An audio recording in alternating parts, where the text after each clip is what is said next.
I want to talk about hijab as a Muslim woman for Muslim women. I have thought about making this video for so long, but I could just never build the courage to make this video.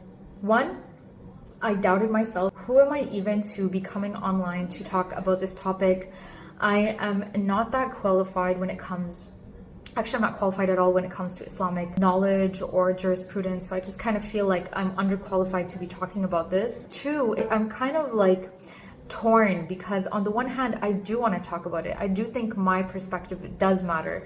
I think the perspective, the lived experiences of Muslim women does matter, like us being part of this dialogue and speaking for ourselves and dominating the conversation when it concerns us is very important. I never want it to be misconstrued as though I'm talking about this and, you know, I am like high and mighty and I'm perfect and I'm the best. It's like there's such a fine line because I have the self-awareness and humility to know that I'm not knowledgeable enough, but I also have my lived experiences and I think they matter and they deserve to be, you know, they deserve to be part of the conversation. One interesting phenomenon that's been happening recently, I don't want to say recently because I've noticed a trend for the few years and I know y'all noticed it too, which is that when it comes to hijab and modesty, the people who are hating the most on Muslim women in a very peculiar way, it's Muslim men.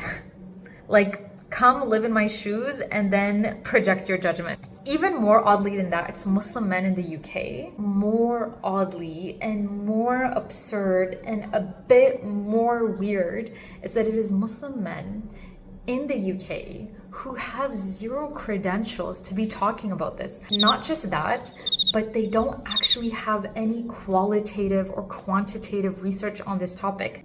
They're coming at us with these anecdotal stories and they just want us to take their words at face value. So I'm coming in this space because I am a Muslim woman. I've lived in the Western world. However you guys want to define the Western world. And even when I was outside of the West, I was always in Western institutions. All my adult life, I've been wearing hijab. That being said, let's get into this conversation. Ignition sequence start. 6, 5, 4, 3, 2. So let's talk a bit about the history of Islamophobia, or where the notion that hijab is oppressive came from. When France was colonizing Algeria, what they would do is they held a ceremony in May. I think it was 1958, but I'm gonna correct myself. I'm gonna do a fact check before I post this. It should be May 12th, 1958, if I remember what I studied in high school. Algeria wasn't actually called Algeria. It was called La France, La Nouvelle France. So Algerians themselves in their own state did not have citizenship. And basically the whole thing with colonization is you have to dehumanize the people you are colonizing. And part of dehumanizing Algerians was dehumanizing their women and dehumanizing their philosophy and their belief. What had happened is that the French held a ceremony, and in this ceremony they would bring veiled Algerian women to the forefront, and what they would do is they would unveil these women and thereafter burn their veils to symbolize that France is liberating Algerian women. How amazing! Isn't it great to be liberated? These photographs, taken of Algerian women during France's occupation of Algeria, were printed and sold as postcards by French colonizers. We see the eroticized representation of Muslim women. What many people do not know is that the women in these photos were typically the most vulnerable and marginalized of society. The photographer would pay to adorn the woman in jewelry and would request that she stands with her chest nude for her photograph to be taken. Despite the nudity in these photos, the photographer, typically hired by a colonial regime, made sure that the woman would keep their veils, albeit ensuring some hair is shown, so that the viewer would make no mistake and recognize them as Algerian and as Muslim. Malik Alula writes about this phenomenon, saying that history has known of no other society in which women have been photographed on such a large scale to be delivered to public view. Here we see a photograph of an Algerian girl depicted as a prisoner in her own home, symbolically calling onto the hero complex of the colonizer to come and save her. Every veil that fell, every body that became liberated from traditional embrace of the hike, every face that offered itself to the bold and impatient glance of the occupier, was a native expression of the fact that Algeria was beginning to deny herself and was accepting the rape of the colonizer. So I did actually do my fact checking. Amid the brutal French colonization of Algeria, which in reality was not a colony, but was annexed into France, the settlers created or held a ceremony in which veiled colonized Algerian Muslim women would unveil themselves and burn their scarves, symbolically representing liberation. So there you have it. Muslim women, we are constantly being portrayed as though we are women in need of saving. This is Houston. Say again, please. Houston, we've had a problem. So let me bring you guys back to Orientalism. Orientalism was basically a phenomenon that's observed in literature, in art, in poetry, and basically it would just jumble a bunch of Eastern Oriental civilizations and cultures together, and without any nuance, paint these stereotypes of what it meant to be in the Orient. Part of Orientalism was the dehumanizing or hypersexualizing of Muslim or Oriental women. Not all Oriental women were Muslim, but Oriental women were predominantly Muslim within the context of Orientalism. If you look at Oriental art, you're always going to see Muslim women basically belly dancing, being hypersexualized, being oppressed or in need of saving. The art in Orientalism seeks to play with the fantasies of the colonizer. The art typically portrays Muslim women who, apparently behind closed doors, long to be unveiled and long for the lustful male gaze.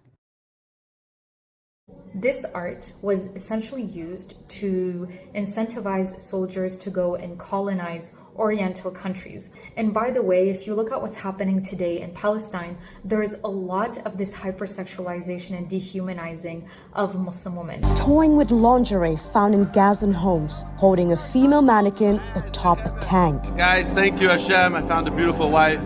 Israeli soldiers in Gaza have been posting photos and videos of themselves playing with lingerie, bare mannequins, and in some cases, both. Anyways, you got the gist of it. Due to some political agenda, due to history, in recent times, Muslim women have been very, very severely dehumanized. In Quebec, for example, many Muslim women were told they can no longer work in public institutions. As a result, Muslim veiled women had to be removed from government-funded institutions. A study by the National Council of Canadian Muslims found that 73% of Muslim women surveyed felt that Bill 21 negatively affected their job search experiences. The same study revealed that 71% of Muslim women considered leaving Quebec for work opportunities elsewhere, indicating a profound sense of exclusion and concerns over professional prospects.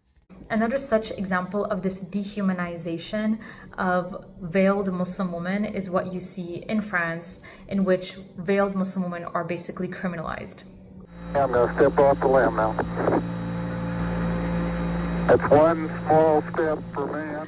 Whenever a Muslim veiled woman is actually given a platform to speak or a platform to be heard, it's typically because of this veiled Muslim woman fulfills the narrative that she needs saving. We see this in the example of Malala. I'm actually going to Google her name. Malala Yousafzai. I find so absurd because it's just a continuation of this narrative that Muslim women are oppressed and we need saving by Western powers, and it pushes this colonial agenda. Malala Yousafzai is a prominent Pakistani activist for girls' education, best known for surviving an assassination attempt by the Taliban in 2012. Malala is probably one of the most famous veiled girls in the world. Her voice is heard by millions. However, her rise to international fame has been largely supported by Western organizations, governments, and media. Her story appeals to the narrative that colonial powers support the schooling of girls in countries they invade or colonize, that they, in fact, free women. However, this is far from the whole truth.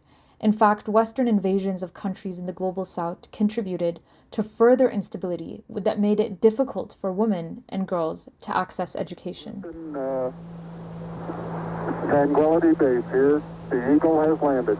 By the way, this isn't like just happening in the Western world. Like in the Muslim world, there is also a lot of absurd things happening around trying to make Muslim women invisible. We saw this in Turkey, we saw this in Tunisia. This picture shows Algerians celebrating their independence after 132 years of brutal French occupation. It is an important photograph because it also includes Algerian women at the forefront wearing their traditional hayek. And if you're wondering, what is this garment and why you have never seen it before, it is because this traditional piece of clothing has been slowly disappearing from North Africa over the last century. The hayek dates back centuries and is a traditional garment worn primarily by Arab and Amazigh women in North Africa, although it was originally worn by Andalusian men and came to North Africa through Spanish migration. It is typically 9 meters wide by 2 meters long.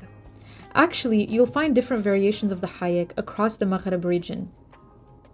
In Morocco, it was previously worn in cities like Fez, Rabat, and Marrakesh, and often worn with traditional slippers. The French authorities saw unveiling as a way to liberate women, and much of their propaganda was around humiliating the hayek and ensuring its negative association, whereas it was previously a popular dress in North Africa. And you might think that when the colonizers left, their ideas are gone with them, but this is far from being the case. Colonization is over in many parts of the world, if not most, but its damage is still there. And although the soil is free, the minds remain under occupation many generations later. We see many Muslim countries that are trying to basically erase Muslim women or visibly Muslim women from the public sphere. This topic. That's one small step for man, one giant leap for mankind. Anyways, my choice to be a visible Muslim woman comes from, one, my own perspectives when it comes to freedom of religion. That being said, wearing hijab is not easy, and I can attest to this. When I wear the hijab, what I'm essentially hoping to do is provide positive representation. Many times when I was growing up, I had not many veiled Muslim women to look up to. Sometimes, and I'm not judging, by the way, like I'm not one to judge. It's just I've seen there's this trend where people will take off their hijab, let's say, you know, for better social integration. And I want to make it more easy to integrate socially without having to compromise your faith and without having to compromise who you are. If you are not a Muslim woman, please